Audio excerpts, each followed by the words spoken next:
Edgar sat by the pond holding his golden sunglasses in his hands. He'd periodically try them on again.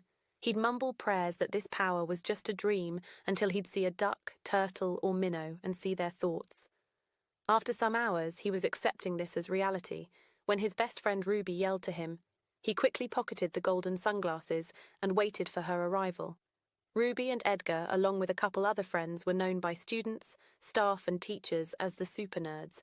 They were hassled primarily by a group of 7 students who'd suffer them into lockers, throw gum on their seats, pants them, trip them, tie their shoelaces together, and call them bad students.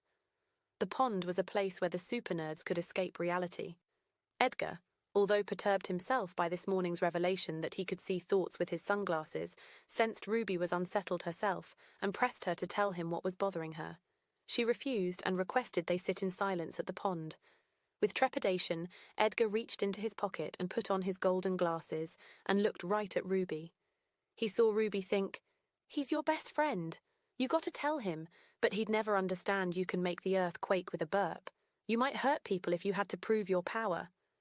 Edgar yelled to Robbie that he believed her and explained his newfound power. He explained as best he could while digging into his school bag for a can of Sprite. Handing it to Ruby, he said, "Now I got to see this." Ruby explained that not any soda would do. She recently found a cache of a hitherto unknown soda in the refrigerator in her basement. "It's Tepeolotl Cola," Ruby said. "It tastes a little better than Mountain Dew and is super fizzy. There's a feathered jaguar on the can. While I was out back last night, I burped, which shook the ground around me and knocked over a tree." Dell, one of the Super Nerds bullies, smiled on the track hundreds of feet away. He'd just discovered super hearing and couldn't wait to tell his dad, a Coca-Cola executive, about Tepeolotl Cola. His dad would family love him,